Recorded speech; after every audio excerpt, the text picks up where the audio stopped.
Okay, start करते हैं polity. और पॉलिटी में हम लोग सेंट्रल गवर्नमेंट के बारे में पढ़ रहे थे, जिसमें से हम लोगों ने प्रेसिडेंट स्टार्ट किया था। प्रेसिडेंट के जितने भी आर्टिकल्स थे हम लोगों ने कवर कर लिए थे। उसका एक बार अगर मैं ट्रिक पूछूं तो प्रेसिडेंट का ट्रिक क्या है? ओके, पकानी कोका तुयो दसम। देखो, प से था पोस्ट। पोस्ट के बारे में हमने पढ़ लिया, आर्टिकल 52 से शुरू होता है ना। 52 से शुरू होकर के ये 61 तक जाता है।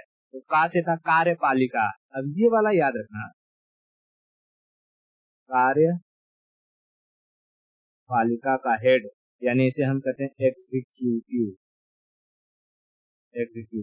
अब इसी में मैं बहुत सारी चीजें भी बताने वाला हूँ। जैसे ये आर्टिकल 53 में आता है, नी से निर्वाचन देख लिया, को से कोटा देख लिया, का से कार्यकाल देख लिया, दू से दोबारा चुनाव, यो से योग्यता, द से दशाएं, स से शर्तें, म से महाभियोग देख लिया। और महाभियोग के बाद आर्टिकल 62 में हमने देखा था कि अगर प्रेसिडेंट का पोस्ट खाली हो जाए तो किसे प्रेसिडेंट के पोस्ट पर अपॉइंट किया जाएगा।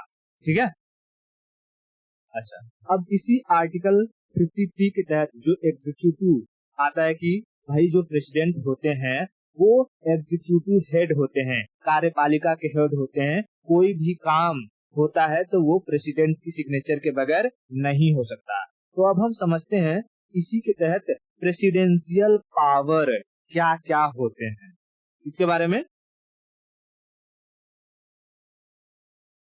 प्रेसिडेंशियल पावर, प्रेसिडेंशियल पावर यानी कि राष्ट्रपति की शक्तियां। राष्ट्रपति के पास कई शक्तियां हैं, जिसमें से पहले मैं पॉइंट याद करवा देता हूँ, फिर एक एक के बारे में हम लोग डिस्कस करेंगे। ठीक है, जैसे सबसे पहले होती है एग्जीक्यूटिव पावर। क्योंकि ये कार्यपालिका के हेड होते हैं तो एग्जीक्यूटिव पावर रहेगी। एग्जीक्यूटिव के बाद होगी लेजिस्लेटिव पावर, विधायी शक्ति, लेजिस्लेटिव पावर। ठीक है, लेजिस्लेटिव पावर। उसके बाद होती है जुडिशियल, नहीं कहते हैं फाइनेंशियल पावर, फिर होता है जुडिशियल पावर। ऐसा लाइन से याद रखना कोई जरूरी नहीं है कि कौन कौन से पावर है, बस इनका कंसेप्ट याद रखना इंपॉर्टेंट है। ठीक है, तो टॉपिक याद रहेगा तो कंसेप्ट आराम से याद रहेगा। Executive power, legislative power, financial power, judicial power, judicial power. उसके बाद होती है मार्शल पावर या army power, army law martial power.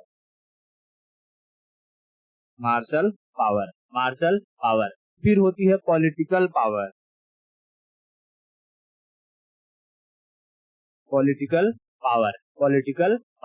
फिर होता है स्पेशल पावर।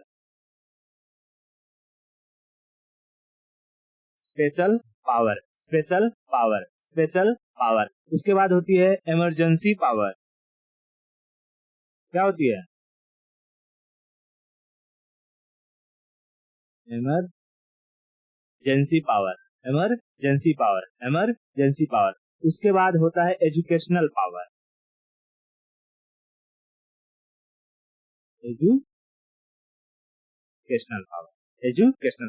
ये मोटे मोटे तौर पे हमने 9 जो पॉइंट है उसे याद रखना है।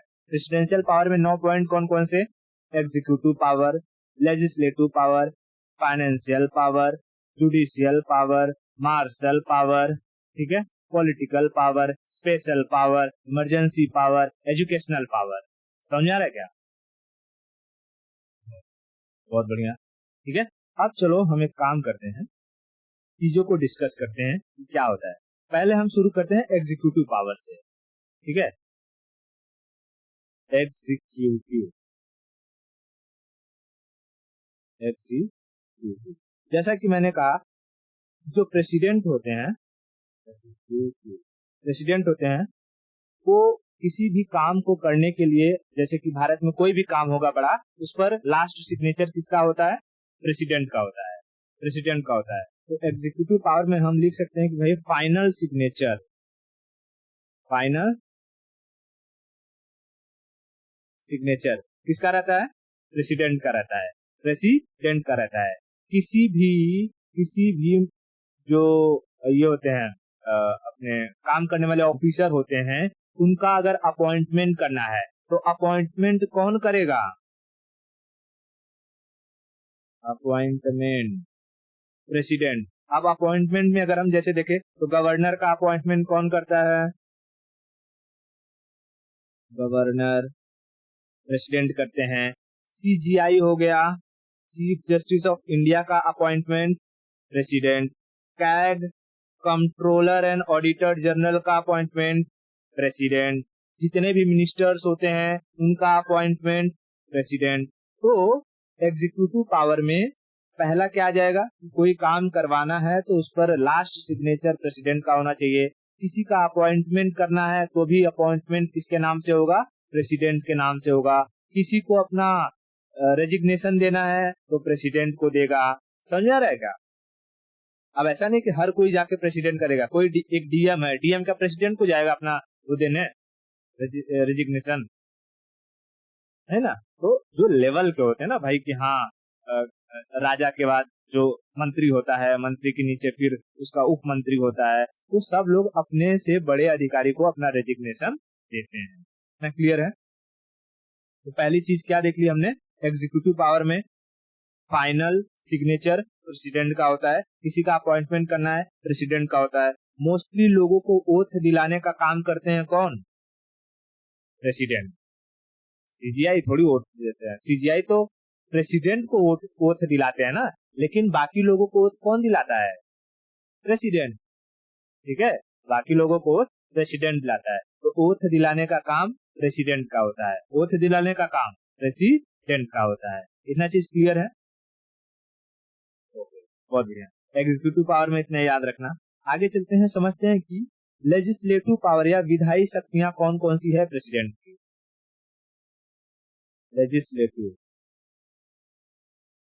लेजिस्लेटिव इसे हम कहते हैं विधायी शक्ति। ठीक है, विधायी शक्तियां। देखो लेजिस्लेटिव पावर में जैसे कि प्रेसिडेंट के पास ये अथॉरिटी होती है कि वो एससी और एसटी के लिए किसी भी एरिया को रिजर्व घोषित कर सकते हैं। देश के किसी भी एरिया को एससी एसटी के लिए रिजर्व घोषित करने का अधिकार किसके पास है? प्रेसिडेंट के पास। तो एससी एसटी रिजर्वेशन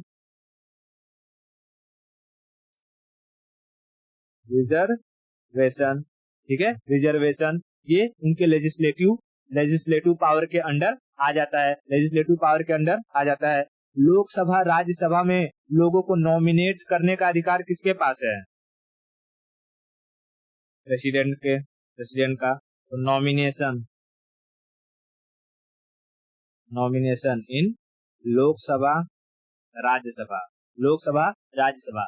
तो एंग्लो इंडियन को कहाँ नॉमिनेट किया जाता है? लोकसभा या राज्यसभा में? लोकसभा में। और 12 अलग अलग फील्ड से लोगों को कहाँ नॉमिनेट किया जाता है? राज्यसभा में। ठीक है, राज्यसभा में। तो नॉमिनेशन करने का अधिकार लेजिस्लेटिव पावर प्रेसिडेंट का उसमें आ जाता है। उसके बाद जब पहली बार पार्लियामेंट शुरू होता है तो पार्लियामेंट में आकर के स्पीच देते हैं, किसका अधिकार है? प्रेसिडेंट का। तो पहली बार स्पीच इन पार्लियामेंट। ठीक है, स्पीच इन पार्लियामेंट। किसी बिल पर अंतिम सिग्नेचर करने का काम, ठीक है, किसी बिल पर अंतिम सिग्नेचर करने का काम किसका होता है? प्रेसिडेंट का होता है। खैर उसको हम एग्जीक्यूटिव पावर में काउंट कर सकते हैं, लेकिन कोई भी बिल वगैरह रहता है वो पार्लियामेंट में पास कराया जाता है, वो नियम कानून बनाया जाता है, इसलिए विधायी शक्तियों के अंडर आ जाएगा। वो कौन सा? बिल पर सिग्नेचर करना और बिल का एक्ट बन जाना। कोई बिल बिना प्रेसिडेंट के सिग्नेचर के वो एक्ट बन सकता है? नहीं बन सकता है। बिल का एक्ट बनना, चाहे जैसे फॉर्मर बिल था, किसान विधेयक था, पहले तो ऑर्डिनेंस आया फॉर्मर किसानों का, उसके बाद बिल लाया गया, बिल पर फिर प्रेसिडेंट ने सिग्नेचर किया, फिर वो एक्ट बन गया। वैसे ही जैसे CAB था, सिटीजनशिप अमेंडमेंट बिल था, कैब, फिर उसके बाद उनका सिग्नेचर हुआ और वो क्या बन गया, सिटीजनशिप अमेंडमेंट एक्ट। समझा क्या? बहुत बढ़िया। तो बिल को एक्ट बनाने का अधिकार, लेजिस्लेटिव पावर प्रेसिडेंट के पास आ जाएंगे। अगर किसी भी टॉपिक को लेकर के लोकसभा और राज्यसभा में झगड़ा हो जाए तो उस झगड़े को सुलझाने के लिए ज्वाइंट सेशन बुलाने का अधिकार किसके पास है? प्रेसिडेंट का। ठीक है, ज्वाइंट सेशन। ये सब चीजें हम लोग जैसे जैसे आगे बढ़ते जाएंगे पढ़ेंगे इसको, ज्वाइंट सेशन वगैरह क्या होता है, बजट वगैरह के बारे में। ठीक है, ओके, बहुत बढ़िया। देखो अब उसके बाद ये पहले एग्जीक्यूटिव पावर और लेजिस्लेटिव पावर समझ में आया, इसमें दोनों में कोई दिक्कत नहीं। अब चलते हैं, हम समझते हैं लेजिस्लेटिव बोले तो पार्लियामेंट के अंदर का काम, जिसपे कहीं कोई नियम कानून बन रहा हो। विधान है ना, जैसे लेजिस्लेटिव असेंबली में क्या होता है, नियम कानून बनते हैं। समझ में आया? तो नियम कानून बनाने से, हाँ, एग्जीक्यूटिव बोलो तो ऑफिशियल वर्क, ठीक है, ऑफिस वाला। यहाँ ठीक है, लेकर के आओ, किसी का सिग्नेचर मारना है मार देता हूँ, किसी को ओथ दिलाना है दे देता हूँ। अब ओथ दिलाने के लिए क्या कोई बिल पास करना पड़ता है? नहीं, ओथ दिलाने के लिए कोई बिल पास नहीं करना पड़ता है, आराम से जिसका अपॉइंटमेंट वगैरह हो जाता है ओथ दिला देते हैं, सब लोग अपना काम करने लगते हैं, है ना। तो ऑफिस का काम एग्जीक्यूटिव कहलाएगा, और कोई भी नियम कानून से रिलेटेड कोई काम है लेजिस्लेटिव कहलाएगा। ठीक है, ओके, बहुत बढ़िया। आगे चलते हैं, समझते हैं फाइनेंशियल पावर। फाइनेंशियल मतलब देखो वित्तीय, पैसे से रिलेटेड। ठीक है, पैसे से रिलेटेड।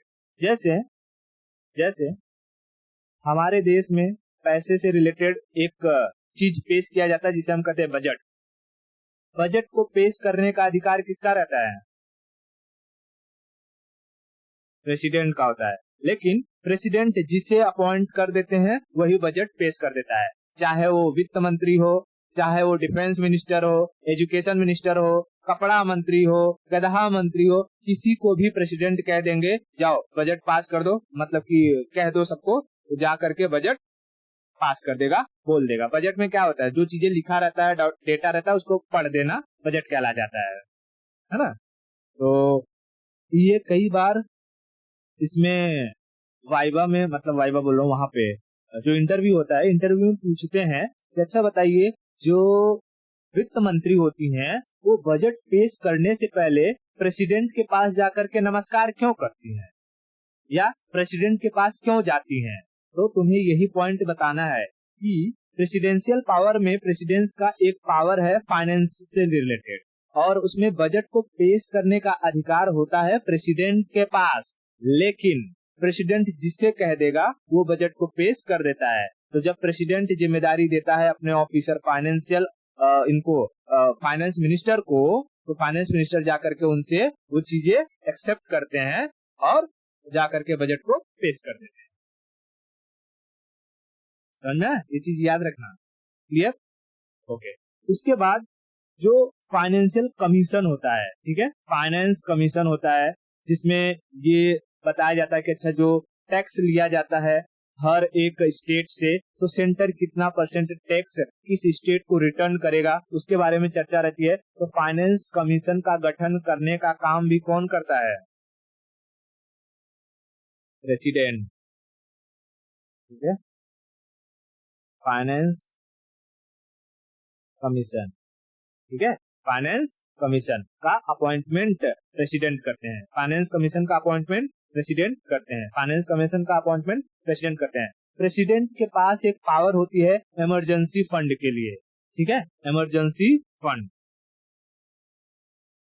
इमरजेंसी फंड, ठीक है, इमरजेंसी फंड। जैसे कि कोरोना आ गया, तो कोरोना के टाइम पीरियड में अब देखो पार्लियामेंट में जो भी देश का जो भी पैसा आता है टैक्स कट करके रिजर्व बैंक के पास जमा हो जाता है। रिजर्व बैंक गवर्नमेंट का एक, समझ लो क्या है, अकाउंट है, बैंक है, जिसमें सारा सारा पैसा जमा रहता है। अब गवर्नमेंट को कोई भी पैसा निकालना रहता है तो पहले गवर्नमेंट को एक बजट बनाना पड़ता है, फिर बिल पास करना पड़ता है, अप्रोप्रिएशन बिल लाना रहता है, अलग अलग तरीके के उसमें तामझाम रहते हैं, तब जाकर के कहीं पर पैसा निकलता है। लेकिन प्रेसिडेंट के पास ये पावर रहता है, वो अपने एक सिग्नेचर से इमरजेंसी के टाइम पीरियड में जितने पैसे की जरूरत है उसे उस बैंक अकाउंट से निकाल सकते हैं। उसमें किसी भी लोकसभा या राज्यसभा से कोई भी बिल पास करवाने की जरूरत नहीं पड़ेगी। समझ में? तो इमरजेंसी फंड लाइक कोरोना हो गया, कोई अर्थक्वेक आ गया, ठीक है, या अचानक से हमें वॉर हो गया तो वेपन खरीदने की जरूरत पड़ गई, इस सिचुएशन में जब पैसे की जरूरत रहेगी तो किस फंड से निकाला जाएगा? Emergency fund. नहीं तो वैसे कंसोलिडेटेड फंड होता है, अलग अलग तरीके के फंड बनाए जाते हैं। जब हम लोग बजट वगैरह पढ़ेंगे तो उसमें समझेंगे, ठीक है। अभी सारा फोकस यहाँ हमें प्रेसिडेंशियल पावर पर रखना है। क्लियर? फाइनेंशियल पावर समझ में आ गया? बढ़िया। अब चलते हैं, समझते हैं हम लोग कि डिप्लोमेटिक पावर क्या होता है। ठीक है, डिप्लोमेटिक पावर क्या होता है? डिप्लोमेटिक पावर के बारे में बताया नहीं? बताया ना? इसमें मैंने ये जुडिशियल डाल दिया क्या? जुडिशियल नहीं, डिप्लोमेटिक रहेगा ये। डिप्लोमेटिक यहाँ कर दो। डिप्लोमेटिक, ठीक है। फाइनेंशियल तो हो गया है, डिप्लोमेटिक पावर के बारे में समझते हैं हम लोग। ठीक है, डिप्लोमेटिक जैसे कि हमारे एनवॉय रहते हैं, एक देश से दूसरे देश में राजदूत होते हैं ना, जैसे पाकिस्तान का राजदूत दिल्ली में होगा, और वैसे ही भारत का राजदूत पाकिस्तान में होगा, एनवॉय। Diplomatic power. तो इसमें जो भी एनवॉय होता है, ठीक है, जो भी एनवॉय होता है वो, जैसे पाकिस्तान का एनवॉय भारत में आया तो सबसे पहले उसे प्रेसिडेंट्स के पास आना पड़ेगा, उसे बताना पड़ेगा अपने सारे चीजों के बारे में कि देखिए मैं पाकिस्तान का एनवॉय हूँ, यहाँ मैं आपके यहाँ हाजिरी देने आया हूँ, सर मैं यहाँ आ गया हूँ, अब मेरे रहने खाने पीने की सारी व्यवस्था कर दी जाए। समझ में? ओके। वैसे ही हमारे देश से जब कोई एनवॉय जाता है तो उसकी जिम्मेदारी कौन लेते हैं? प्रेसिडेंट्स लेते हैं, प्रेसिडेंट। और वो कहते हैं कि ये हमारा आदमी है, ये जा रहा है तुम्हारे देश में, इसको कुछ होना नहीं चाहिए, अगर इसको कुछ हुआ तो याद रखना तुम्हारा आदमी भी है हमारे यहाँ। ठीक है। हाँ, तो ऐसे ही एक सिचुएशन हुई थी कि हमारी एक डिप्लोमेट थी यूएसए में, तो यूएसए में उनके यहाँ जो काम वाम करने के लिए नौकरानी थी, वो नौकरानी ने उन पर आरोप लगाया कि ये हमसे ऊंची आवाज में बात करती हैं, तनख्वाह अच्छे से नहीं देती हैं, और जो है ठीक से बिहेव नहीं करती हैं, और यूएसए की पुलिस ने बिना किसी को बताया उनको अरेस्ट कर लिया। ठीक है, उनको अरेस्ट कर लिया। और उस वक्त जो ये थे प्रधानमंत्री वो थे मनमोहन सिंह। जब उनको ये बात पता चली, मनमोहन सिंह वो भड़क गए एकदम से, वो बोले कि ऐसा कैसे? हाँ, उन्होंने प्रेसिडेंट से बात करी, प्रेसिडेंट ने कहा अच्छा ऐसी बात है। यहाँ पर जो यूएसए की एनवॉय थी उसके यहाँ का सारा सर्विस छीन लिया, जो खाना बनाने वाला था, खाना बनाने वाले को छुट्टी दे दिया, सिक्योरिटी गार्ड को छुट्टी दे दिया, उसके जो उनका जो साग सब्जी लाने वाला था उन सबको छुट्टी दे दिया, टेलीफोन उठाने वाला था छुट्टी दे दिया। अब यहाँ की जो एनवॉय थी, मतलब यूएसए की एनवॉय भारत में, वो सोच रही है कि कोई खाना बनाने वाला नहीं है, कोई सिक्योरिटी गार्ड नहीं है, यहाँ यूएसए का हर देश के साथ पंगा रहता है। भाई साहब, अगर यहाँ दिल्ली में कितने स्पाई घूमते रहते हैं, मुझे बिना सिक्योरिटी के देखेंगे तो मेरे को टपका डालेंगे। और यहाँ से उसने एनवॉय ने फोन लगाया यूएसए में कि ऐसा ऐसा हो रहा है। तब उन लोगों ने बताया कि हम लोगों ने गलती से भारत के राजदूत को जो है पुलिस स्टेशन बुला लिया था, लगता है उसी के लिए ये सब कर रहे हैं, हम छोड़ रहे हैं। तब वहां से उन लोगों ने छोड़ा, तब यहाँ पर वापस से जाकर के सारे के सारे जो उनके सर्विसेज थी वो दी गई, नहीं तो खाना बनाने वाला थरिया उरिया फेंक के चला गया, बोलता बना लो अपना खाना, खुद ही खा लेना। सिक्योरिटी गार्ड बंदूक देख के थमा के चला गया था, बोला रख लो बंदूक, खुद ही आएगा कोई तो चला लेना, मार लेना। सब भड़क गए थे एकदम।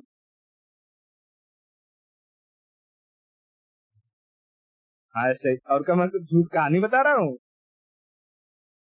हाँ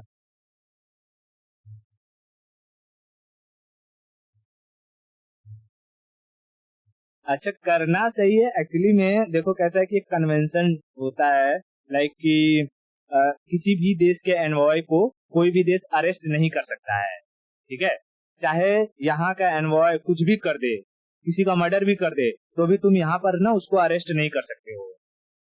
ये एक वियना कन्वेंशन या कोई किसी देश में तो कन्वेंशन हुआ था कि राजदूत को हम कुछ नहीं करेंगे। इसका हमें प्रमाण सीधा कहाँ देखने को मिलता है पता है? इसमें रामायण में। रामायण में जब राम के दूत बन के जाते हैं कौन? हनुमान, है ना, हनुमान। हनुमान जब जाते हैं तो पूरी लंका को तहस नहस कर देते हैं, आग वाग लगा देते हैं, पूरा जो वाटिका रहता है उसको सब उखाड़ फेंकते हैं, पेड़ वोड़ पूरा। तो उनको हनुमान को पकड़ लिया जाता है, और हनुमान को पकड़ करके रावण मारने जा रहा होता है। तब विभीषण और जो उसके नाना वाना थे उन लोगों ने याद दिलाया कि राजदूत को मारना बहुत बड़ा अन्याय होता है, बहुत बड़ा पाप होता है, किसी भी देश के राजदूत को मारा नहीं जा सकता है। तब रावण ने कहा कि ठीक है, मार नहीं सकते हैं, बंदर को उसकी पूंछ सबसे प्यारी होती है, उसके पूंछ में आग लगा दो। तो उनके पूंछ में आग लगा, उन्होंने पूरा लंका जला दिया।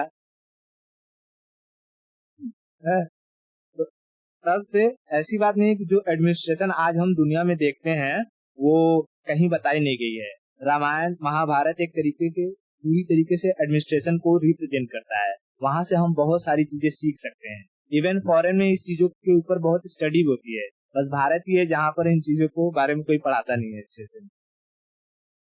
ठीक है, तो कहते हैं ना कि अपने घर की कोई चीज होती है तो उसकी कोई कद्र नहीं होती है।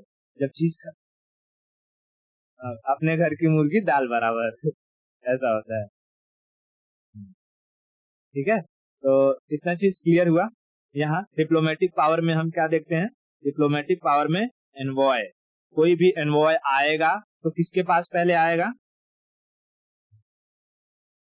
प्रेसिडेंट के पास, राजदूत। ठीक है, राजदूत। और कोई भी एनवॉय, भारत का एनवॉय दूसरे देश में जाता है, भारत का एनवॉय दूसरे देश में जाता है तो वो किसकी जिम्मेदारी पर जाता है?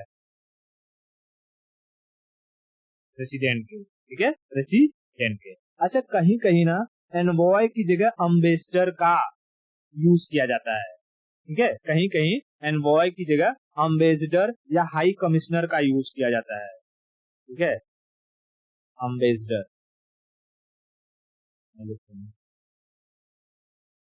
अम्बेसडर। ठीक है, अम्बेसडर। अच्छा, ये अम्बेसडर क्या होता है? जो कंट्री, वही होता है, बस वर्ड का अ, अलग टर्मिनोलॉजी है, खाली यूज हुआ है। जैसे कि जो कंट्री कॉमनवेल्थ के पार्ट नहीं है, यानी ऐसे कंट्री जिस पर यूके ने या ब्रिटिशर्स ने राज नहीं किया था, जैसे रसिया हो गया, रसिया पर कभी ब्रिटिशर्स का राज नहीं था। ठीक है, तो रसिया में जो हमारा आदमी जाएगा या रसिया का जो आदमी आएगा उसे हम एनवॉय नहीं, उसे हम अम्बेसडर कहेंगे। ठीक है, उसे हम क्या कहेंगे? अम्बेसडर कहेंगे। और जो कंट्री पर ब्रिटेन का राज था वहां के एनवॉय को हम लोग हाई कमिश्नर कहते हैं। ठीक है, क्या कहते हैं? High commissioner, high commissioner, high commissioner. तो जैसे यूएसए का एनवॉय भारत में आएगा तो क्या कहलाएगा? High commissioner. इंडिया का यूएसए में जाएगा तो हाई कमिश्नर। फ्रांस का आएगा तो हाई कमिश्नर। ठीक है, क्यों कि यूरोप वाले ने भारत पर भी राज किया था, ऑस्ट्रेलिया पर भी राज किया, अमेरिका पर भी राज किया, अफ्रीका में भी राज किया। तो जहां जहां पर ब्रिटेन का राज था उन सारे कंट्री को मिलाकर के कॉमनवेल्थ कंट्री बनाया गया था। कॉमनवेल्थ कंट्री के एनवॉय को हम लोग हाई कमिश्नर कहते हैं। Commonwealth countries envoy. ठीक है, कॉमनवेल्थ कंट्री के एनवॉयस को हाई कमिश्नर कहते हैं। और अम्बेसडर किसे कहा जाता है? जो कॉमनवेल्थ कंट्री में नहीं आते हैं। ठीक है, कॉमनवेल्थ कंट्री में नहीं आते हैं। एग्जाम्पल में हम रशिया लिख सकते हैं, रशिया लिख सकते हैं। इतनी चीज क्लियर है? बहुत बढ़िया, बहुत बढ़िया। ठीक है, आगे बढ़ते हैं और समझते हैं हम लोग अब थोड़ी सी मिलिट्री पावर के बारे में समझ लेते हैं। अच्छा, मिलिट्री पावर के बारे में समझे तो थोड़ा सा अच्छे से समझाना पड़ेगा। हम थोड़ी एजुकेशनल पावर समझ लेते हैं। ठीक है,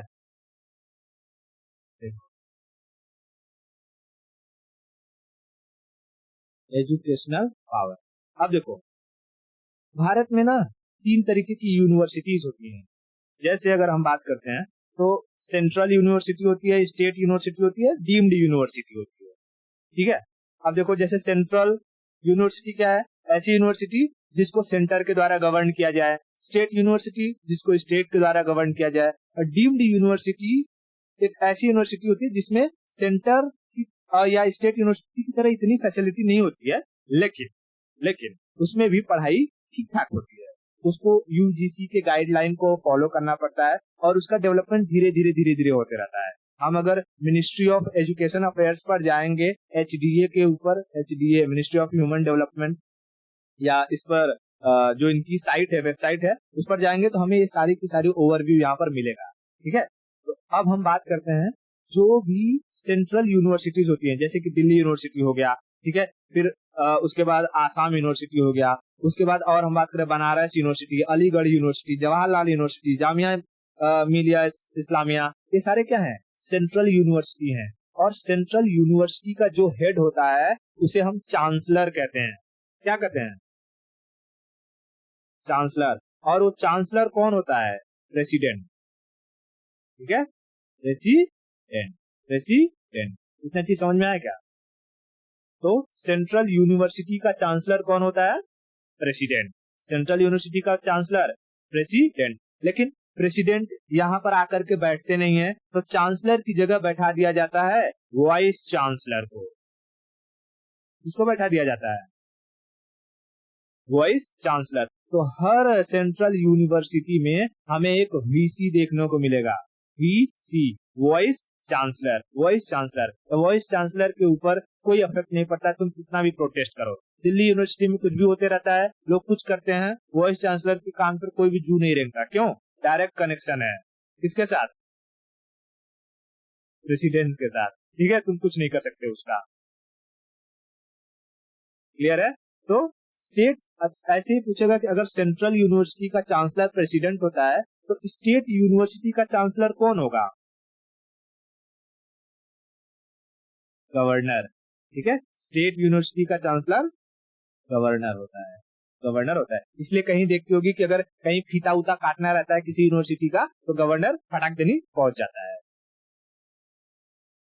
इतना चीज क्लियर हुआ? तो हमने कौन कौन से पावर देख लिए? पहले हमने एग्जीक्यूटिव समझ लिया, लेजिस्लेटिव समझ लिया, फाइनेंशियल समझ लिया, डिप्लोमेटिक समझ लिया और एजुकेशनल भी समझ लिया, एजुकेशनल भी समझ लिया। इतना क्लियर है क्या अभी के लिए?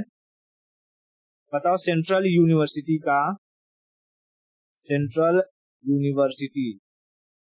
का चांसलर कौन होता है? चांसलर होता है प्रेसिडेंट, प्रेसिडेंट। लेकिन क्या प्रेसिडेंट यूनिवर्सिटी में बैठा रहता है? तो इस चांसलर की जगह किसे बिठाया जाता है? वीसी, वाइस चांसलर को। बताओ, स्टेट यूनिवर्सिटी का चांसलर कौन होगा? गवर्नर, ठीक है। तो अभी के लिए 5 प्रेसिडेंशियल पावर क्लियर है क्या? ठीक है, आज के लिए इतना रखते हैं, बाकी की स्टोरी हम नेक्स्ट लेक्चर में करेंगे। ठीक है।